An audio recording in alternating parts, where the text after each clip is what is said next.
On Air, podcast numéro 0.00.0. Cheers, Vincent. Cheers, Louis-Philippe. Totalement improvisé en plus. On savait pas qu'on était pour faire un podcast aujourd'hui. C'est plus, justement, c'est un essai qu'on fait. On essaie de voir, justement, ça va permettre, je pense, aux gens d'en comprendre, de nous connaître un petit peu plus, puis de regarder un peu notre vision de l'immobilier, connaître notre parcours, savoir de où ce qu'on vient.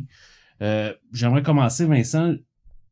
Pourquoi tu es devenu courtier? De où, c'est quoi ton background? De où est-ce que tu viens? Écoute, je pense que c'est drôle parce que il y a comme pas de... Tu sais, c'est rare les courtiers qui étaient jeunes, mettons, on disait « Ah, tu sais, moi, je vais devenir, mettons, tu sais, courtier immobilier. » La plupart, je pense, d'entre nous, c'est comme une genre de deuxième carrière. On avait tout un parcours professionnel autre. Moi, en fait, j'étais dans l'aviation. Là. Mon rêve, quand j'étais petit, c'était de devenir pilote de ligne. Mon père, à un moment donné, il a ramené à la maison un super jeu, là, Microsoft Flight Simulator. Il m'a mis ça dans les mains, puis j'ai capoté. Je pense que j'avais 7 ans, puis j'ai décidé, OK, moi, là, je vais devenir pilote d'avion. C'était déjà dans ma tête. J'ai vu Top Gun aussi, fait que c'est sûr que ça influence... ça influence l'esprit. Fait que ça a toujours été mon but. Puis... T'avais-tu ta moto aussi ou... Non, j'avais pas ça. Mais tu sais, écoute, je faisais des petites maquettes. Puis j'étais vraiment jeune. Là, j'étais aviation. Mon plan de carrière était fait. Okay. Puis j'ai vraiment tout mis mes œufs dans le même panier. C'est vraiment ce que je voulais faire. J'ai réussi. Je suis devenu pilote de ligne. Écoute, j'ai eu mes licences de pilote. Mes premières licences, je les ai eues avant d'avoir mon permis de conduire. Okay. Mon permis de conduire, je l'ai eu à 16 ans. Mais... j'ai eu mes licences de pilote avant ça. Puis, écoute, je suis devenu pilote professionnel. J'adorais ça. J'étais vraiment heureux. Malheureusement, pour moi, à un moment donné, j'ai eu une maladie. Okay. Puis, en fait, ils ont déchiré mes licences. J'ai un problème dans une de mes oreilles, l'oreille interne. C'est un syndrome quand même assez rare, peu connu. Puis, il n'y a pas beaucoup de recherches. Mais ça cause des vertiges des fois. J'ai des attaques des vertiges. Tu sais, si tu as déjà fait une labyrinthite, par exemple. Ça m'est arrivé, ouais. Écoute, moi, c'est comme si je peux avoir ça, mais vraiment souvent. Mais les médecins, ce qu'ils m'ont expliqué, c'est qu'ils n'aimaient pas ça quand le pilote ne savait plus où était le haut puis le bas, apparemment. Donc, ils ont déchiré mes licences puis ils ont dit « Trouve-toi autre chose. » Okay. Et puis, écoute, c'était vraiment pas prévu. Là. C'est ça. Ça n'a pas dû être facile nécessairement. Là. Ça a dû être... je voudrais pas repasser à travers ça. Enfant, ouais. Puis, écoute, j'ai... à ce moment-là, quand ça m'était arrivé, je commençais à... Ça faisait un petit bout de temps, je faisais de l'avion-ambulance. Okay. J'adorais faire de l'avion-ambulance parce que c'était comme, c'est aider le monde, c'est comme sauver le monde. Je me sentais... des fois, tu te sens un peu comme Superman, tu te couches le soir, tu fais comme, mon Dieu, j'ai accompli quelque chose aujourd'hui, j'ai aidé quelqu'un. Fait que j'ai... mais j'avais du temps de libre parce qu'on était sur le pager, tu sais. Okay. Fait que quand il y avait quelqu'un de malade, le page sonnait, puis il fallait que j'aille le sauver. Mm-hmm. Puis sinon, j'avais du temps de libre. Puis à un moment donné, j'étais basé à Sept-Îles, qui est un super beau coin. Mais à Sept-Îles, il n'y a pas grand-chose à faire. Hein? Non. Tu as une cage au sport, puis t'es mieux de sortir avant 10 heures le soir parce que ça va commencer à se tabasser, tu sais. Fait que ça me tentait pas de passer mes journées à jouer au PlayStation non plus. Fait que à un moment donné, je me promenais sur le bord de la plage, puis j'ai vu une maison, tu sais, comme dans les films, là. Tu sais, là, il y a des gros X dans les fenêtres, des placardés, il y a des draps sur les fauteuils. Ouais. Fait que, écoute, j'enlève la poussière, je regarde dans vite, je trouve, je fouille dans la boîte à mal, je trouve le nom du propriétaire, okay. Je l'appelle, je charge dans le bottin téléphonique. La prospection déjà commencé. Ouais, puis là, j'ai dit, écoute, j'ai vu ta maison, qu'est-ce que tu fais avec ça? Il m'a dit, ben là, le beau mini est fini, puis je sais pas trop, fait que si tu veux l'acheter, tu peux l'acheter. OK, maison à Sept-Îles, sur le bord de la plage. Okay. J'achète ça, je connais rien en réno, mais rien. T'as payé combien par hasard? C'était comme 125 000. Okay. Je m'en vais à la quincaillerie du coin, j'achète du papier sablé, 2-3 gallons de peinture, puis à temps perdu, je commence à rénover cette maison-là. Écoute, la première fois que j'ai fait du plâtre, c'était pas débile. Disons que le mur de la salle de bain, il faisait des belles vagues. Mais vraiment, une belle expérience. Fait que, grosso modo, j'avais commencé à faire de l'immobilier tranquillement. Puis quand j'ai perdu mes licences, bon, c'était pas prévu. Fait que là, qu'est-ce que je fais? Mais ça faisait déjà quelques flips de maisons que je faisais. Fait que j'ai continué de faire ça. Flipper des maisons à temps perdu. Puis ça mettait du pain et du beurre sur la table en attendant de décider qu'est-ce que j'étais pour faire. Puis tout ça pour dire qu'à un moment donné, là, de fil en aiguille, là, j'ai été travailler pour un fonds d'investissement, puis faire de la gestion. Puis à un moment donné, j'ai commencé à gérer des immeubles à revenus. Puis il y a un développeur immobilier qui m'a approché. J'ai été travailler avec eux autres. Puis à un moment donné, un peu, c'était comme si, au début, c'était une petite start-up. Là, c'était comme 3 gars dans le fond d'un sous-sol. Puis on a grossi. Quand j'ai quitté, il était rendu à peu près une 50aine d'employés. Mais c'était une super belle aventure, vraiment cool. Mais au début, tu es obligé de faire comme un paquet de choses. Hein? Puis là, c'est là que j'ai découvert vraiment l'immobilier parce que là, j'ai touché un peu à de l'architecture, j'ai touché au courtage, j'ai touché à développement de terrain, négociation, financement, service à la clientèle. Puis, à un moment donné, ils m'ont dit, hey, tu sais, à chaque fois que quelqu'un, il construisait des condos, à chaque fois que quelqu'un construit un condo, bien souvent, il y a un condo à vendre pour acheter. Oui. Fait que les gars, ils ont eu l'idée de partir comme une division courtage, tu sais, puis j'ai été impliqué dans cette division-là, puis là, c'est là que j'ai vraiment aimé ça. Puis c'est même eux qui m'ont dit, hey, va donc chercher ton cours de courtier pour me donner un coup de main. Fait que j'ai été faire mon cours de courtier, puis comme ça que je suis arrivé dans l'immobilier. Ouais. Nice. Toi, tu étais professionnel de golf, si je me souviens exact. bien. Moi, je suis passé par... je suis né dans Guinée. Là, dans le fond, mon père puis toute ma famille était justement dans les uniformes scolaires. Fait que j'ai toujours été dans ce domaine-là. Puis quand j'étais au secondaire, justement, j'étais dans sport-études golf. J'avais peut-être une vingtaine de parties. J'ai vu ça, une annonce passer. J'ai fait comme, ça a l'air cool, sport-études golf. Pourquoi comme pas me lancer? Fait que go, je me suis lancé là-dedans. Par la suite, c'est sûr, j'ai travaillé pour mon père up and down un petit peu pendant mes études. Puis après, je suis allé chercher mes cartes de professionnel. J'ai travaillé quand même plusieurs années. J'ai fait de la compétition, j'ai enseigné, j'ai touché vraiment un peu à tout. Mais à un moment donné, je veux pas, comme tu sais, j'ai 4 enfants. J'ai eu mon premier. Puis là, j'ai fait comme, OK, immobilité, de faire le golf, je vais être en temps libre justement pendant quoi? Pendant toute la période de l'été où ce que mes enfants seront pas à l'école.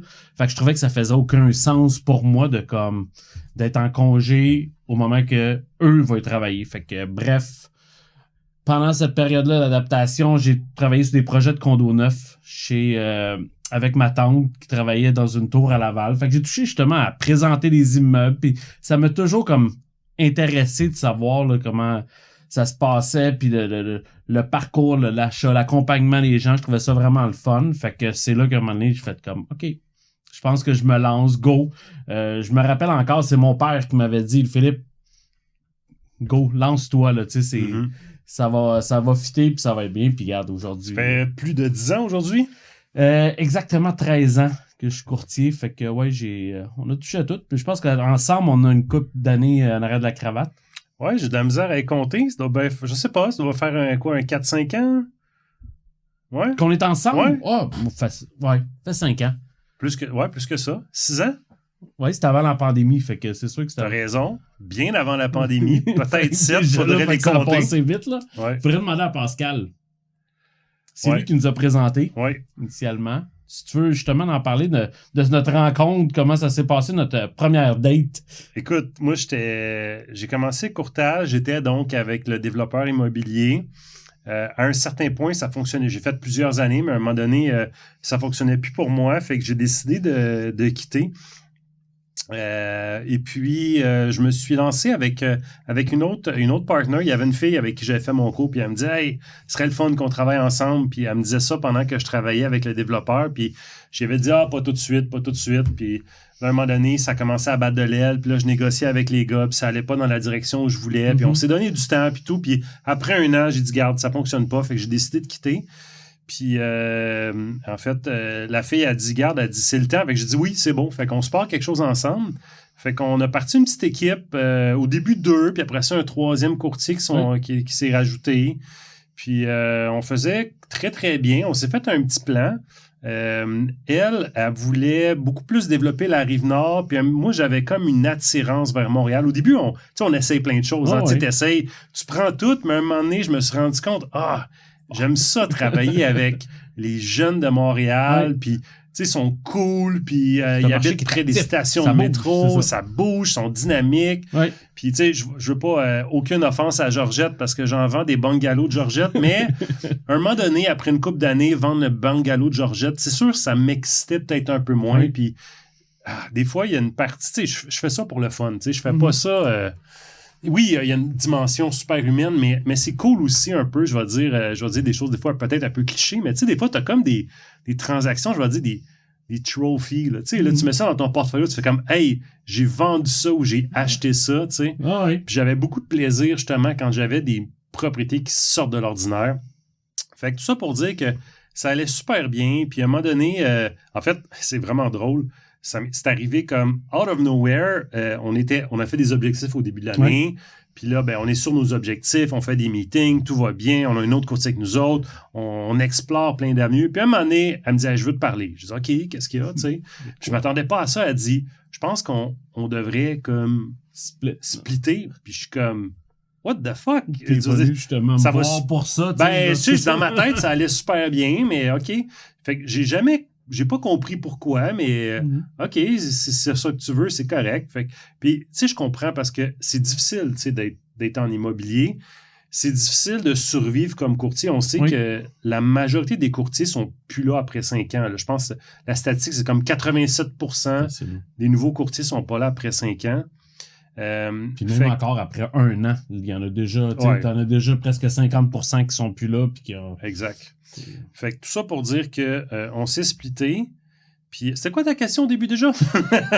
on a un petit peu dérapé, mais non, mais ce qu'on parlait, c'était qu'est-ce qui a fait qu'on s'est rencontrés. Oui, exact, c'est ça. Puis un moment donné, j'étais encore justement, un moment donné, écoute, je vends un quadruplex sur Saint-Hubert. C'est une transaction qui m'a vraiment marqué. Parce que je vends un quadruplex sur Saint-Hubert, puis là, je reçois un téléphone d'un... Tu sais, il me dit « Salut, je m'appelle Louis-Philippe. » Il dit « J'ai vu ton quadruplex à vendre. J'aimerais ça amener plusieurs clients visiter ton quadruplex. Disons, dimanche après-midi, peux-tu me garder un bloc, disons, de 1h à 4h d'après-midi? » Moi, je suis comme... OK, tu sais, pas de problème. Viens-t'en, ça me dérange pas. Mais j'avais jamais eu un appel comme ça, tu sais. Puis, écoute, je vais caricaturer un peu, mais c'est juste pour expliquer un peu puis que les gens aient une image de qu'est-ce qui s'est passé. J'arrive là à l'heure convenue le dimanche, puis bon, je débarre les 4 plex et tout. Puis là, ben, je te vois arriver, stationne ton char. Puis là, il ouvre sa valise, tu sais, puis là, il sort... tu sais, un peu comme les poteaux, comme on voit dans les bars. Tu sais, là, les bars, ils ont comme des files d'attente. Là. Puis là, il sort ses poteaux avec la petite corde rouge, tu sais, qui s'enlève. Je le regarde, je fais comme, what the fuck? Là, il arrive avec son tapis rouge, puis là, il déroule son tapis rouge sur le trottoir devant mon quadruplex, tu sais. Puis là, il prend son petit pad, tu sais, il y a une belle page blanche.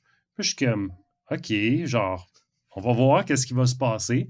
Fair enough, à l'heure prévue, à 1h, il commence à avoir du monde qui arrive. Puis là, ils se mettent en file. Puis là, je vois, écoute, on n'est pas dans le COVID, là, on est bien avant ça. J'ai jamais vu ça de ma vie.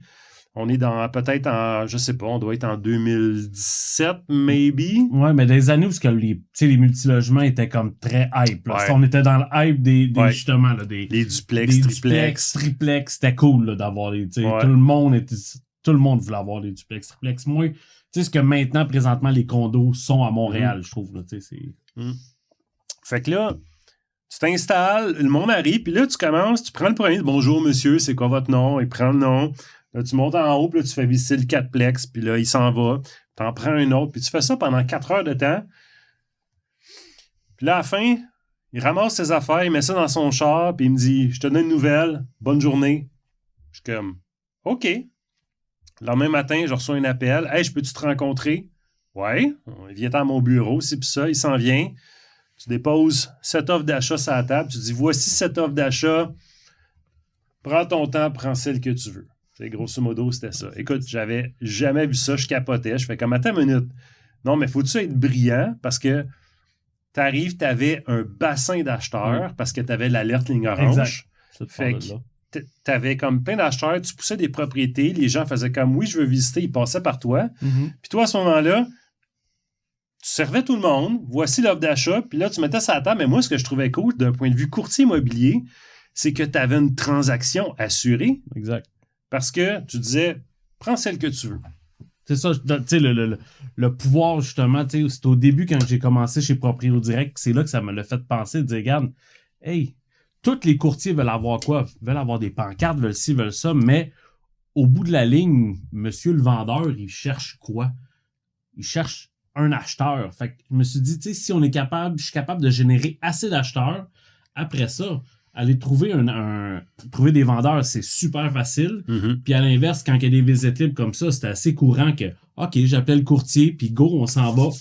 Je suis prête. Puis là, j'avais 3, 4, 5 acheteurs parce que j'avais mon bassin d'acheteurs qui était prêt. Ouais. Puis qui préqualifie en plus. Fait que c'était... Ah non, c'était des... Des fois, il y en a qui on dit, tu sais, celui que les acheteurs détient le pouvoir, tu sais. Oui. Les courtiers, des fois, ils font comme, tu sais, je veux le plus d'inscriptions possible parce que ça va m'amener des acheteurs. C'est une façon de voir les choses. Mhm. Mais toi, tu l'avais vu différemment. Tu t'es dit, non, je vais détenir un grand bassin d'acheteurs. Puis dans le fond, ça va me donner beaucoup de pouvoir. Puis Exact. moi, j'avais jamais vu ça, là. Fait que j'étais vraiment impressionné. Fait que oui, c'est comme ça, donc, qu'on s'est rencontrés. Puis tranquillement, j'ai fait comme, il faut que je parle. Attends une minute, là, la transaction s'est faite, bien sûr. On a représenté nos clients. On a défendu leurs intérêts. Puis après ça, j'ai dit, hey, on va-tu prendre un café? Tu sais, c'est bien cool. Puis non, puis ça s'est pas fait tout de suite. Hein. On a comme fait une transaction. Puis là, je pense qu'on en a fait peut-être une autre. Starbucks, je m'en souviens encore. Le Starbucks sur Saint-Martin, ça m'a comme marqué cette rencontre-là qu'on a eu ensemble, justement. Là, c'était très cool. Je m'en rappelle plus. C'est correct. Mauvaise première date. Non. Non, mais on dit des fois à la blague que c'est un peu comme une date. Ma blonde a dit, t'es mon deuxième mariage, on va le dire de même, là. Parce que, c'est ça, c'est comment, tu sais, on se date, on s'est vu 2-3 fois, un moment donné, tu m'as pogné une fesse, je t'ai embrassé, puis bon, on a décidé, une couple d'années après de se marier, puis là, aujourd'hui, on est associés, puis on travaille ensemble, depuis, c'est ça, peut-être un 6-7 ans. Là, on commence à avoir des enfants en plus. Ouais, exact. Ouais, c'est vrai. L'équipe s'agrandit tranquillement. C'est notre défi aujourd'hui. Toi, y a-tu une transaction peut-être? Moi, c'est la transaction qui m'a marqué le plus. OK. Cette transaction-là, ouais. Oui, j'ai des transactions avec des beaux trophées, puis j'ai trouvé ça nice, mais c'est une transaction qui m'a shaké quand même. Oui. As-tu une transaction, toi, avant ça, là, qui t'a marqué dans tes 14 ans de courtier? Tu dois t'en souvenir un peu, ça fait peut-être 4 ans peut-être. La dame, c'est une transaction, c'était encore là, c'était pas le trophée, c'était pas rien. C'était plus le côté émotif qui m'a complètement déstabilisé. La dame que son conjoint venait de se suicider. Okay. Celle-là, c'était rough. C'était comme... C'était le côté humain. C'est là que je me suis senti complètement désarmé. Puis je sais pas si t'en souviens, je t'ai appelé après, j'ai fait comme Vince. Je sais pas comment réagir, je sais pas comment... Tu sais, on a réussi à passer, mais c'était de voir la dame me parler avec toutes les émotions, puis de voir qu'elle était prête à s'ouvrir à moi. Puis moi, si je veux pas, tu l'absorbes, ces émotions-là. Fait que celle-là, c'était pas mal ma transaction là, la plus marquante dans tout ce que j'ai fait. Là. Ça me revient, oui, effectivement. J'en avais une aussi, un cas comme ça, là, tu sais, là, mais on fait... Des fois, il y a des transactions qui sont heureuses. Oui. Des fois, c'est un agrandissement. Souvent, on va se le dire, souvent, c'est des séparations. 50% de notre business en ce moment. Désolé pour les couples, mais les statistiques sont là quand même. Mais je pense que on va le voir comme ça, là, puis c'est drôle parce que des fois, j'ai cette réflexion-là, tu sais, puis des fois, il y a des courtiers qui nous approchent, puis ils nous demandent des conseils, des choses comme ça. Puis, dans le fond, c'est comme si, j'imagine, parce que bien sûr, le courtage immobilier existait avant nous autres, là.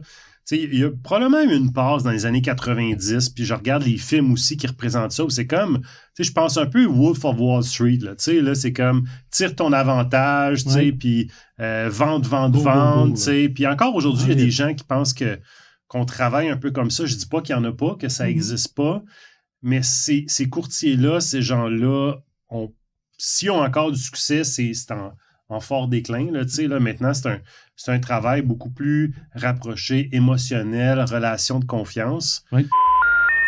Petite interruption de ce podcast. Nous en sommes désolés. En fait, nous avons vécu un petit problème technique. Donc, il manque environ 1 minute et demie. On va essayer de trouver le problème pour la prochaine fois. De retour à l'émission. We're sorry, the number you have dialed is not in service at this time. Aujourd'hui, tu peux acheter un char en ligne. Il y en a qui le font. Je l'ai fait. Bon, c'est vrai, tu l'as fait, c'est vrai. Exact. Super expérience. Ben oui. Puis, mais pendant vraiment longtemps, ça fait plus de 10 ans, même 15 ans, qu'il il y a des compagnies qui essaient donc de rendre la transaction immobilière, enlever le courtier immobilier, la rendre en ligne. Puis quand je dis des milliards, là, ils ont dépensé des milliards, pas des centaines de millions, des milliards de dollars pour essayer que ça arrive. Et c'est jamais arrivé. Puis même moi, il y a plusieurs années, je me serais dit, oui, ça va arriver. À un moment donné, on va en arriver là. Mais je te dirais que si tu m'avais posé la question il y a 5 ans, je t'aurais dit oui, ça va arriver un jour. Si tu me poses la question aujourd'hui, je te dirais, je pense pas. C'est trop émotionnel, c'est trop personnel. Puis il faut comprendre un peu, c'est vraiment une profession assez spéciale, la profession de courtier immobilier. Tu sais, c'est pas comme ils montent à la télévision dans un $1 Million Listing ou... facile, il y avait une belle série québécoise que j'aimais bien, là...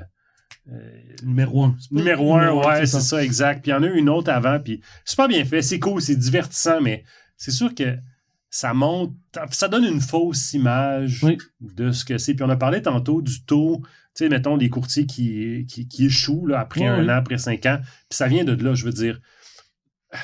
Je me souviens, quand tu rentres dans ton cours de courtier, les profs te demandent souvent, tu sais, pourquoi tu veux devenir courtier immobilier? Puis déjà là, je me rappelle que juste par les réponses, parce que c'était les mêmes réponses qui sortaient, là, toi, tu ne seras pas courtier, toi, tu ne seras pas courtier, toi, tu ne seras pas courtier, toi, tu ne seras pas courtier. Puis j'ai ciblé dans mon cours, là, mettons, on était 40, là, je me suis dit, OK, il y a peut-être ces 5-là, puis j'espère que je suis là-dedans, tu sais, qui vont peut-être rester courtier immobilier. J'avais pas tort. J'avais pas tort. Ça, je pense qu'il y en a 3, finalement, que j'avais raison. Les autres, il y en a un que j'avais dit qu'il ne serait peut-être pas puis qui fait très, très bien aujourd'hui, c'est vrai. Je pense à quelqu'un en particulier. Mais quand même, c'est ça, c'est pas comme ils nous présentent à la télévision. Non, c'est vrai que, encore là, même moi, je trouve que quand j'étais à l'école, c'est même le professeur lui-même qui a fait comme arrêtez de faire des accrocs, vous faites ça pour l'argent. Hey, c'est comme, OK, c'est déjà, il m'enseigne déjà ce que c'est pour l'argent. C'est vrai que dans les cours, c'est ça. Ils nous apprennent pas la réalité du terrain déjà là. C'est correct. Ils enseignent la matière, puis ce qu'on va utiliser probablement 5% du temps peut-être, maximum. C'est rien. Exact. C'est ça. Si on se pose la question, pourquoi... Moi, je me souviens, ça a été un déclencheur quand j'avais vu... quand j'avais suivi mon cours, j'avais vu la statistique. 87% les nouveaux courtiers ne sont pas là après 5 ans. C'est une statistique qui date de mémoire de 2015. Okay, les chiffres n'ont pas beaucoup changé. Mais je me suis dit, oh mon Dieu, pourquoi? Puis, je voulais absolument savoir pourquoi, parce que je ne voulais pas être dans la statistique. Parce que si tu le prends à l'inverse, c'est comme dire, j'ai 87% de chances d'échouer ma business en immobilier. Ton investissement puis, aussi. Fait que je voulais savoir pourquoi. Puis, la réponse, en fait, je peux la dire, là. La réponse, tu viens de le mentionner, c'est que ton cours de courtier immobilier, il ne t'apprend pas à devenir courtier. Il t'apprend à respecter des lois, à remplir des formulaires. Mais tu l'as dit, c'est 5% de ce qu'on fait. Puis 95%, c'est totalement autre chose, mais il y a une partie entrepreneur, entreprise qu'il faut rouler. Les multiples chapeaux qu'on porte. Là, il y a des revenus, il y a des dépenses. Il faut être c'est facile dans nos examens parce que tu as un acheteur qui veut acheter, tu as un vendeur qui veut vendre, ton examen te dit comment tu organises ça. Mais dans la réalité, tu as un vendeur qui veut vendre là, tu as un acheteur qui veut payer ça, puis tu as 200 000 $ entre les deux. C'est là la bataille. Exactement. Mais tout ça pour dire, pour revenir à ma question initiale qui était les haies, selon toi, ça va être quoi son impact? écoute, les haies, tu sais, il y a quelqu'un, j'ai vu ça quelque part un moment donné, là, ça fait pas super longtemps, mais tu sais, nos jobs vont pas être remplacés par les haies. Par contre, il y a des courtiers qui vont survivre parce qu'ils maîtrisent les haies, puis d'autres qui survivront pas parce qu'ils ne maîtrisent pas. Juste aujourd'hui, j'ai dû passer un bon 2 heures avec des outils d'intelligence artificielle pour faire le travail qu'on fait. C'est vraiment un incontournable aujourd'hui, mais ça nous aide, c'est ça. C'est bien parce que, tu sais, dans le fond, on peut partir sur une autre direction. Là. Les gens, des fois, j'y comprends totalement, tu sais, ils vont dire, hey, les courtiers immobiliers sont trop cher payés. Tu sais, il y avait un article dans la presse, il y a la semaine passée, tu l'as vu passer, c'est ça. Puis là, il comparait le travail de courtier immobilier au salaire horaire. Il disait, c'est l'équivalent d'un médecin, tu sais. Puis je comprends la journaliste de mettre ça, puis c'est très sensationnel comme titre, mais si tu me poses la question, on est vraiment loin de la réalité. Il faut vraiment comprendre comment ça fonctionne pour dire, hey, c'est pas la même chose du tout. Là, là, puis on peut le regarder de différents angles là, sans s'éterniser sur ce sujet-là. Écoute, tu n'as pas de fonds de pension, tu es payé une fois s'il y a une transaction dans 6 mois et tout, tu travailles sans filet. C'est cool, un médecin justement qui est payé juste s'il guérit. Oui, ça serait une bonne affaire. Ça serait une très bonne affaire. Écoute, si tu m'enlèves mon cancer, tu vas être payé à la fin. Ça serait malade. Pas sûr qu'ils accepteraient ça. Non plus. Fait que c'est sûr, les courtiers immobiliers, on peut les critiquer, puis je comprends l'opinion publique, puis c'est sensationnel. Puis quand je regarde les émissions de télévision, je comprends que... C'est les gros montants. Fait que, tu sais, si tu veux pas, tu sais, les gens, quand ils voient ça sur un coup, tu sais, oui. Mais quand tu regardes tout l'autour, ce qui vient avec... Écoute, on peut aller là-dedans, là. Il y a quelques jours, tu sais, des fois, il y a des notaires qu'il faut aller chercher des chèques. Oui. Tu sais, chaque chèque. Fait qu'on a fait une transaction il y a une couple de semaines. Un notaire m'appelle la semaine passée, il dit « Le chèque est prêt, je peux vous le poster? Non, venez le chercher. » OK, c'est correct. Fait que je m'en vais chez le notaire, je prends le chèque, je m'en vais à notre agence immobilière, je le dépose, puis c'est une nouvelle qui est à l'administration qui est là, tu sais. Fait qu'elle ouvre l'enveloppe, puis là, elle voit le chèque, elle fait « Wow! 52 000 tabarouette! » C'est le fun. Et tu sais, dans sa tête, c'est pas ça qu'elle a dit, tu sais, mais elle fait comme... Le regard de tout dire, là. Oui, non, elle fait comme « Garde, je vais passer, je vais devenir courtier immobilier, tu sais. » Mais puis je comprends la réaction des gens, puis à la télévision, ils font ça comme ça aussi, tu sais, mais... Dans la réalité, si on fait juste breakdown rapidement, là, OK? Tu sais, bon, il y a toujours, presque toujours, là, on représentait le vendeur, il y a un courtier de l'acheteur dans la transaction. Supposons qu'il va prendre la moitié de ça. Là, on coupe déjà la poire en deux. Fait que, mettons qu'il reste 25 à notre équipe. Bon, ben, dans notre équipe, on est, mettons, 4 courtiers, par exemple, tu sais. Fait que c'est sûr que chacun va avoir une part, dépendamment de l'apport qu'il a fait. Fait qu'il va y avoir ça. Puis pour les bonnes raisons, pas parce qu'on est 4, mais parce qu'on a des spécialistes en mise en marché, on a des spécialistes des acheteurs, on a on a chacun nos tâches. Fait qu'on va diviser ce montant-là entre nous. L'agence immobilière, c'est tout à fait normal. Ils vont prendre leur part, ils font de la publicité, fait qu'il y a une part qui s'en va là. Payer ton permis. Oui, et on vient juste là. La semaine passée, c'est aujourd'hui, parce que la date limite était hier. C'est ça. Il fallait payer notre permis de courtier immobilier à l'OACQ, c'est 2 000 je me souviens bien. C'est 2 000 aussi, on fait partie d'une association professionnelle, tu sais, centris.ca. Oui. Pas gratuit, là, ça nous appartient. Et ça, c'est un autre 2 000 par année. On avait jusqu'à hier aussi pour faire notre programme de formation continue. Oui. Programme de formation continue, il faut le payer par nous-mêmes. Là. Oui, obligatoire. C'est obligatoire. Tu sais, moi, je vais dépenser moi, je dépense un peu plus. Des fois, je vais dans certaines formations plus chères. Fait que, tu sais, des fois, ça va facile me coûter plus d'un 5 000 par année, mais disons qu'on peut s'en tirer pour... à 2 000, tu es capable quand même, je dirais 2 000, 2 500, on est capable. 1 500, 2 500, ça tire super bien. Fait que, tu sais, il y a ces dépenses-là. Puis là, on n'a pas parlé encore de la transaction. Là. Mettons, on représentait le vendeur. Ben, photographe. Mettons, vidéo. Dans notre cas, 850 en partant. Vidéo, on va rajouter un autre 500 en partant. Puis ça, on a payé comme dès le début, tu sais, sans être sûr d'être payé. Sans être sûr d'être payé, effectivement. On collecte. Que le patient soit guéri. À la fin, oui, exact, c'est ça. C'est malade, j'adore ton analogie. Fait que, c'est ça. Puis, fait que, tu sais, en partant, là, en plus, on a des ajouts administratifs, il y a toute la paperasse qu'on n'a rien à faire de ça. Fait que, écoute, oui, sur le chèque de, mettons, 52 000 que j'ai déboursé, peut-être qu'il reste dans mon compte de banque. Aujourd'hui, je n'ai pas regardé parce qu'on a, mais tu sais, je vais payer mes impôts, tu sais, je vais payer tout ça. Fait que ça paraît gros, 52, mais est-ce qu'il va me rester 4 000 peut-être? Je sais pas. Peut-être même un peu moins, tu sais. Ouais. C'est sûr qu'on se reprend, nous, parce qu'on a une bonne équipe, on travaille fort, on fait ça à temps plein, puis on fait quand même un bon volume de transactions, fait qu'on tire notre épingle du jeu. Mais sais-tu quoi le salaire moyen des courtiers au Québec? Écoute, il me semble que je l'ai entendu justement, il n'y a pas si longtemps dans un 62 000, je pense, quelque chose comme ça. Je me souviens des derniers chiffres de quelques années, c'était vraiment pas beau, c'était 42 000. OK. Je pense que là, ça a monté avec le COVID et tout, fait que là, c'est une affaire, mais en moyenne, les courtiers immobiliers c'est une moyenne, là, tu sais, là. Mais je pense que c'est 2,9 transactions par année. C'est ça. Tu sais, fait que c'est pas beaucoup. Fait que oui, moi, ça m'a pris quand même plusieurs années avant d'arriver dans les, mettons, on va dire dans les 6 chiffres, mettons. Tu sais, là, ça n'a pas été du jour au lendemain. Là. Ça a pris plusieurs années, là, tu sais. Puis justement, tu me parlais de Centris puis MLS, comme quoi qu'on devait payer. Puis ça fait longtemps qu'on n'a pas parlé. On a déjà parlé au bureau un peu, mais Yubi, ton opinion là-dessus, je sais que je vais te craquer. Hey, c'est correct. On va dans les. Let's go. Premier épisode, on survole des sujets d'actualité. Écoute, moi, ça fait. Dès le début, là, mettons, dès que j'ai commencé il y a une dizaine d'années, je trouvais que malheureusement, nos outils technologiques sont archaïques. On va se dire les vraies choses, mais on n'est pas tout seul. Tu sais, les banques, c'est comme ça aussi. Les notaires, effectivement. Fait qu'on n'est pas les seuls.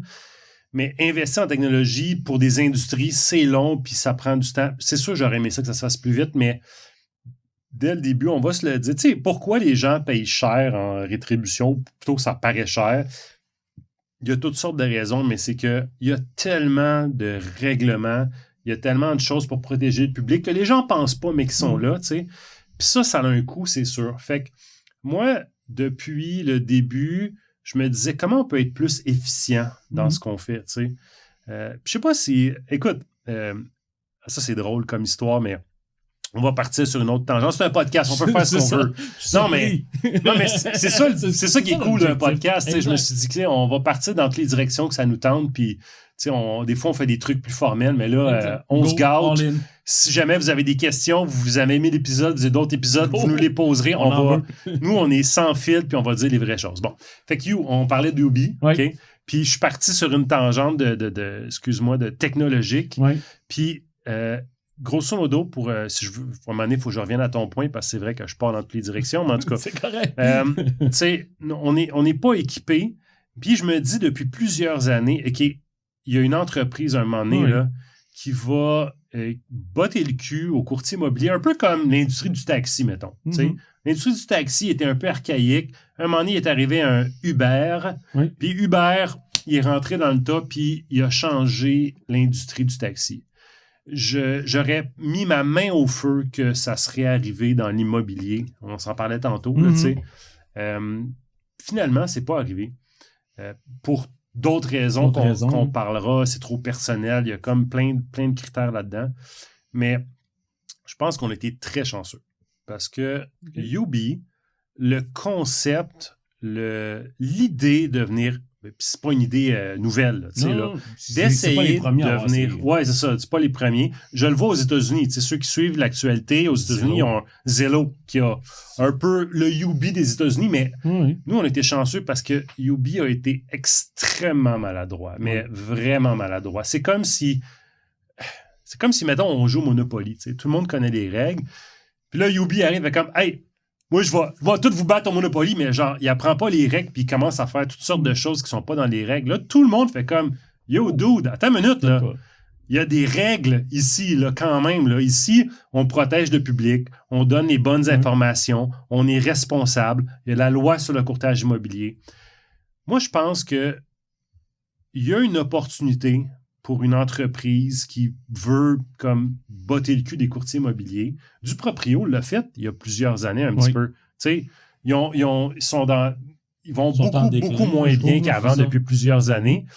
Selon moi, parce qu'ils ont mal joué certaines cartes, mais à une certaine époque, il y avait des grosses parts de marché. Puis, fait qu'il y a une opportunité pour ça, définitivement. L'agence immobilière, Proprio Direct aussi, si on recule. En tout cas, peu importe. Fait que Yubi, on a juste été chanceux parce que l'exécution était vraiment mauvaise. Puis même, je pense qu'en date, à jour aujourd'hui, je pense qu'il n'est même plus en ligne, le site. Là. Je suis même encore là. Tu sais, tout de suite, quand tu regardais un peu qu'est-ce que les médias sociaux disaient, bon, la stratégie était là, mais plus tu écoutais, plus tu faisais comme, ouais, mais attends une minute, ça marche pas, ça, c'est illégal, ça, tu peux pas faire ça. Quand tu es dans le métier, c'est sûr, quand tu es le public, tu connais pas, tu fais comme, c'est nice, mais, tu sais, comme je vous dis, tu sais, le courtage immobilier, c'est plus complexe qu'on le pense. C'est pas qu'est-ce qu'on voit à la télévision. T'sais. Mais tu penses, parce qu'à mon sens, à moi, une transaction immobilière, je trouve qu'un site comme Yubi, comme du Proprio, c'est des belles vitrines de publicité. Mais encore là, pour vendre une propriété, je veux dire, ils ont peut-être pas tous les outils encore là, à mon sens, à moi, pour être capable de dépasser puis d'enlever la job d'un courtier comme ils le prétendent. Là. Ouais. T'sais, ils sont allés peut-être trop haut déjà en départ, puis dire... Je te dirais, c'est un marketplace. Si tu veux vendre, aujourd'hui, tu décides, t'as un fauteuil chez vous que tu veux plus. Oui. OK? Mettons, il est flambant neuf, tu l'as acheté chez Bro et Martineau hier soir, il est flambant neuf, là, t'aimes plus la couleur. Mm-hmm. Bro et Martineau te l'a vendu, on va dire, mettons, 2000$. T'sais. Là, tu essaies de le revendre. T'appelles Bro et Martineau, tu veux-tu me le reprendre? On va dire non, débrouille-toi avec. C'est quoi tes options? Tu peux le vendre sur Marketplace. Oui. T'sais. Marketplace, c'est le même fauteuil hier qu'aujourd'hui, tu n'y as pas touché. Tu n'auras pas le choix, tu vas le vendre 1300$. Je dis n'importe quoi, tu sais. Parce que l'acheteur va dire, hey, je peux l'acheter neuf chez Bro et Martineau, j'ai une sécurité. Oui. Ça va me coûter 2000$. Marketplace, ben là, je sais pas, y a-tu des défauts, d'où il vient, c'est quoi ton histoire, si j'ai pas de garantie, écoute, je vais essayer de faire un deal, je t'offre 1000$, puis bon, on va négocier, mettons, 1300$. Mon point, c'est que le même divan, OK, il peut se vendre à un endroit, j'ai dit 2000$, Oui, 2000. puis un autre marketplace, 1300$. Bon. Oui. C'est exactement la même chose quand tu veux, mettons, vendre une propriété. Tu as différents marketplaces. Tu peux le vendre avec une pancarte Canadian Tire. Oui. Tu peux le vendre sur du proprio, les verts, ceux qui veulent pas le mentionner. Tu peux le vendre, il y avait UB peut-être, maybe un jour, mais on n'était pas là. Mais en tout cas, mettons que tu pouvais faire ça. Centris.ca, les courtiers immobiliers. Oui. Il y a des sites web spécialisés, Craigslist, je dis Vendre à ta n'importe quoi, famille. Kijiji, Ouais, les c'est packs, ça. tu sais. Tout ça, c'est des marketplaces. Tu sais, c'est des marketplaces différents. Mais je pense que c'est normal, chaque marketplace a ses avantages, ses inconvénients. Le même produit peut se vendre différents prix sur différents marketplaces. Nous, on le sait, on va faire une parenthèse, on va dire les vraies choses, on va dire nos vrais trucs. Là, tu sais. Quand on représente des acheteurs, OK? Parce que ça arrive, des acheteurs ils nous disent non, moi, je veux vous autres, Exact. je vais vous payer, vous êtes bons, je veux trouver des deals, puis je veux vous autres. Tu sais. On a encore une transaction en ce moment. On achète souvent sur le site du proprio. Les acheteurs nous payent directement. Pourquoi? Ben, tu sais, les gens qui sont sur du proprio, c'est un marketplace, ils ont dit, bon, ben moi, je vais vendre par moi-même, which is fine, no problème avec ça. Mais c'est sûr, écoute, même si le gars, il a fait, on va dire, 10 transactions dans sa vie, et t'en as fait plus que 1000, j'en ai fait plus que 1000, c'est sûr qu'on a une certaine expérience. Oui. On a une infrastructure, on a le data et tout, fait qu'on est capable de vraiment tirer sur la couverte. On va chercher les bonnes opportunités. Tu sais, c'est sûr, mon client ne va pas me payer 20 000$ pour acheter une propriété qu'il aurait pu avoir, mettons, à 500 000, on va dire, sur Centris. Oui. Mais si je suis capable de trouver une propriété qui serait 500 000 sur Centris, puis je fais payer 400 000, mettons, il va être super content de nous donner 20 000. C'est ce qu'on parle justement de la valeur ajoutée, qu'on est capable d'amener une transaction. Puis c'est sûr que pour nous autres, même d'acheter du proprio, on le sait, ça vient avec son lot de complexité, de tâches qu'on n'a habituellement pas obligé de faire, justement de recherche de ci. Puis c'est pas toujours les transactions faciles. Des fois, on le sait, là, des fois, ça cache des choses que le vendeur essaie de nous cacher. Il faut vraiment fouiller, mais c'est ça, c'est souvent une belle source d'opportunités qu'on trouve pour nos clients acheteurs. Puis, j'ai regardé mes 2 secondes. C'est quoi ton plus grand défi, justement, dans ta job aujourd'hui? C'est sûr que ça change d'année en année parce que, heureusement, on se donne des défis, on les lève, puis après ça, on se donne un autre défi. Aujourd'hui, tu sais, je pense que toi puis moi, on a compris comment fonctionne, mettons, faire une transaction immobilière, c'est pas un problème.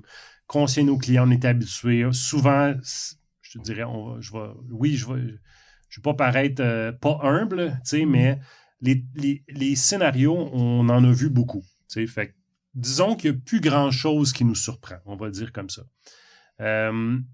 Fait que la prochaine étape pour nous, on a compris comment faire du courtage avec nos clients, en prendre soin, ils nous aiment, on a des références, je suis très fier de ça. Je pense que le prochain step, justement, c'était d'essayer d'embarquer avec nous autres du monde, de leur montrer nos méthodes, de les amener à notre niveau, puis pour qu'un moment donné, ils volent de leurs propres ailes. Puis ça, c'est mon défi actuellement parce qu'on n'a jamais fait ça. Tu sais, on n'a jamais... Tu sais, tu as travaillé tes choses, je travaille les choses. On est des nouveaux parents. Ouais, exact. On vient d'avoir un On bébé, vient- voilà. Fait que, tu sais, effectivement, là, on essaye peut-être. Puis c'est le prochain défi. Puis c'est pas facile. Si j'ouvre une parenthèse, tu sais, j'ai découvert ça récemment, c'est que, tu sais, je vais revenir à tantôt, on disait que 87% des courtiers sont plus là. Fait que ça veut dire qu'il y a 13% des courtiers qui survivent. Mais pourquoi ils survivent? Pourquoi ils survivent? Hein? Il y a différentes raisons, mais je pense qu'il faut être capable pour survivre. Là, tu sais, c'est la jungle, c'est le zoo. Surtout à Montréal, Oh, oui. c'est très compétitif, La on va se le compétition, dire. c'est ça. Fait qu'il faut être un petit peu alpha. Il faut être un fighter. Il faut être capable de chercher le oui quand c'est non. Oui. Puis, tu sais, avoir le cœur à la bonne place, tirer son épingle du jeu. C'est vraiment... Il n'y a rien qui nous arrive tout cuit dans le bec, tu sais. Mhm. Fait que quand tu réussis à survivre, je pense que ça vient un peu parce que tu as une certaine personnalité. Puis tu t'es dit non, moi, je ne vais pas me laisser abattre parce que, dans le fond, être courtier, là, si on se dit les vraies choses, c'est quoi? Mettons que mon gars me demanderait aujourd'hui c'est quoi être courtier immobilier. J'ai dit c'est à peu près recevoir 45 coups de poing d'en face, puis espérer qu'à la fin de la journée, il y a au moins une bonne chose qui va bien se passer. Tu sais? Exact. Oh, ouais. À notre niveau, des fois, c'est un peu ça. Tu sais? Fait que tout ça pour dire que. C'est quoi ta question? C'est quoi ton plus grand défi Mon aujourd'hui? plus grand défi. Merci Louis-Philippe. Mon plus grand défi. Mais c'est Fait que c'est ça. correct. Fait qu'on en est allé faire le courtage immobilier comme personnel. Mhm. Puis là, comme je dis, c'est de bâtir l'équipe, grosso modo. Puis d'essayer d'avoir du monde avec nous autres, leur montrer comment on travaille, nos petits trucs du métier. Puis c'est pas juste comme, on a beau les dire, les trucs, on peut les apprendre, on va en parler si on fait d'autres épisodes de ce podcast-là. Oui, c'est le fun. Ça va me faire grand plaisir de vous donner tous nos trucs. Mais c'est pas seulement la recette qui compte, c'est l'exécution. Tu sais, c'est comme Ricardo. J'aime pas Ricardo. Ricardo. Moi, j'adore Ricardo. Ben, t'adores Ricardo. Ricardo, ses recettes sont publiques. OK? Oui. Tu peux suivre ses recettes. Pourtant, à chaque fois que j'en essaye une, c'est vraiment moins beau que qu'est-ce qu'il y a sur Non, l'image. non, au contraire, la recette de Ricardo, c'est les recettes les plus faciles, qui goûtent bon, c'est comme... J'ai pas l'exécution. Ok, Tu sais, je suis capable. Ah ouais, je c'est vois ça. la recette. C'est Ouais, mon je comprends. point. J'ai pas Il l'exécution. n'y a pas les petites fleurs sur le dessus, comme ça après. Je te niaise. Il y a comme... C'est pas la même chose. Ouais. Good. Moi, j'ai fait le tour. Est-ce que tu avais d'autres Écoute, points que tu voulais soulever? c'est quoi notre premier podcast? J'ai pas calculé combien de temps qu'on est. Je sais pas. Ça fait J'ai pas parti le compteur, mais j'avais noté quand même, j'avais une question. On avait-tu parti à la caméra? Non? Oui, c'est ça, exact. Non, j'avais une question que je voulais savoir, c'est, tu avais parti Ligne Orange avant qu'on se rencontre. Oui. Comment t'es venue l'idée, toi, moi je t'ai parlé un peu de, j'aimais ça travailler, des prestations de métro, mais toi, comment t'es venue l'idée de Ligne Orange, puis conte-moi ça. Honnêtement, une ligne orange, j'ai parti encore là des multilogements. T'sais, au début, j'étais comme, OK, moi, je voyais qu'il y avait beaucoup de demandes dans ces années-là pour les duplex, pour les triplex. Fait que j'ai commencé une page Facebook qui s'appelait Duplex Triplex à vendre Montréal. Fait que là, j'ai vu qu'il y avait de l'engouement. Puis à un moment donné, à force d'en faire, là, je fais comme, OK, les stations de métro aussi, il y a beaucoup de demandes, puis il n'y a aucun outil disponible. Parce que tu peux pas aller sur Centris puis dire, moi, je veux avoir, donne-moi juste les duplex, triplex dans Rosemont à moins de 800 mètres d'un métro. Donc là, je fais, OK, il y a peut-être une fenêtre d'opportunité. Je vais pouvoir créer un outil qui va aider les gens à trouver ces propriétés-là sans être obligé de cliquer un après l'autre sur les maps et tout. Fait que c'est là, puis après ça, je regardais, OK, c'est le nom un peu, de vouloir changer un peu l'image du courtier aussi, de dire, je vais-tu appeler ça Louis-Philippe Jeté? Non, on veut pas appeler ça équipe Louis-Philippe Jeté, on va changer un peu. Fait que là, le fait de, OK, ligne orange, les métros, c'est pour ça que l'idée de ligne orange est venue. Puis, encore là, quand on a regardé la ligne orange, encore plus le fun, quand on regarde le schéma de cette ligne-là, c'est le schéma d'une maison, fait que c'était prédestiné pour être un nom d'équipe, c'est ça. OK. Dernière question, puis après ça, peut-être qu'on pourra closer notre premier podcast, mais j'avais pensé à ça. C'est quoi le plus beau commentaire qu'on t'a donné?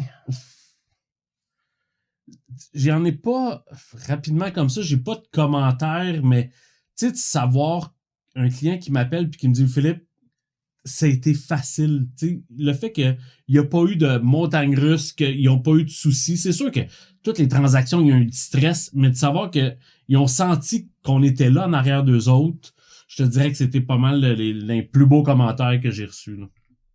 Cool. Toi, ta part, t'en as-tu un? Le plus beau commentaire, je te dirais, c'est... Je ne l'ai pas entendu souvent, mais il y en a un qui me va droit au cœur. C'est quand quelqu'un me dit « Merci, mettons, vous avez géré ma transaction comme si c'était votre propre argent. » Ouais. OK. C'est sûr que ça, de moi, là, quand j'entends ça, je suis comme « Wow », parce que c'est ça que je veux, tu sais. Mhm. Tu sais, des fois, tu as un client, puis OK, ça m'est arrivé encore récemment, c'est comme OK, c'est bon, on accepte à tel prix, tu sais.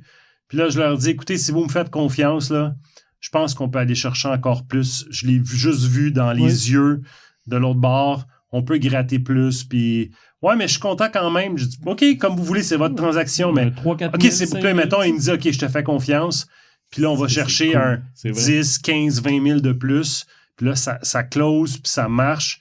Tu sais, je viens vraiment de... Ben, mon sentiment, c'est que je viens vraiment de générer de la valeur. C'est ça que je veux pour chacune de mes transactions. Oui. On a parlé, tu sais, l'opinion publique des courtiers immobiliers au Québec est pas cool. Tu sais, Non, on va se dire les vraies choses, là. Est pas cool, est un peu plate. Je comprends pourquoi. En tant qu'ancien pilote de ligne et ancien personne qui sauvait du monde dans les avions ambulances, Ouais. moi, ma motivation le soir, c'est de me coucher pour faire comme j'ai aidé quelqu'un aujourd'hui. Tu sais, je veux pas être Wolf of Wall Street qui a pris de l'argent à quelqu'un puis qui a fait genre tu sais. J'ai tout. Ouais, exact. Show me Non, the c'est money. ça. C'est vraiment pas ça. Fait que j'ai ce besoin-là pour continuer de faire de qu'est-ce que je fais, de créer ma propre valeur. Puis j'ai comme une règle en tête, c'est qu'à chaque fois que je charge quelque chose à quelqu'un, je veux y avoir apporté le double. Mhm. Tu sais, si j'ai pas accompli ça, je suis pas heureux. Je suis pas bien. C'est ça. T'as Ouais. pas le sentiment d'avoir accompli quelque chose dans cette transaction. Fait que quelqu'un qui me dit écoute, t'as géré ça comme si c'était ta propre transaction, moi, c'est le meilleur. Juste à me le dire moi-même, j'ai comme des frissons. Tu sais. Ouais. Cool. Fait que Malade. c'était notre premier podcast totalement improvisé. Très, très improvisé. On va se le dire aussi, aucune planification Rien. dans toutes les directions. On a eu 5 minutes pour préparer 2-3 questions. Ah, écoute, j'ai eu le temps d'écrire comme... Il me dit, hey, on essaie-tu un podcast? Puis j'ai fait Go. comme, OK, On se let's lance. go, just for fun, on se lance. Fait que, écoutez, si vous avez aimé ça, faites-nous le savoir. Si vous voulez en savoir plus, faites-nous le savoir. Si vous avez des questions spécifiques, je pense que ça serait cool qu'on dise les vraies choses, sans filtre. Tu sais ce qui se passe derrière le rideau, j'ai absolument aucun problème avec ça. Zéro. C'est sûr que des fois, on s'est très réglementé le courtage immobilier. Hein? Fait que des fois, il y a certaines choses qu'on peut difficilement aborder, puis je vais le dire à ce moment-là. Mais je pense que ça pourrait être une petite mission. Oh oui. Ouais. Belle mission. On l'appelle-tu épisode 0 ou épisode 1? Épisode 0. Écoute, on peut se donner épisode 0, réécouter ça. Exact.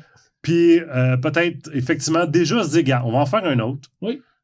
0.2. Ouais, on va dire 1. 0.1. Puis si c'est pas bon, ben écoute, c'est ça, mais écoute, je pense que c'est ça. Thanks, Alright. Vincent. Salut. À Hey, la prochaine. ciao. On avait, juste en passant, on avait une bière qui s'appelle La Déménageuse. Vous pouvez pas la trouver en dépanneur parce que... C'est exclusif. C'est Pour nos exclusif? clients. Ah, c'est pour nos clients? Oui. Ah! Alors, on fait de la bière pour nos clients, nous autres? Oui, exact. Quand ils déménagent, on va leur porter une petite caisse. Une déménageuse, ben oui. Santé, Alright. tout le monde. Salut tout le monde. Ciao.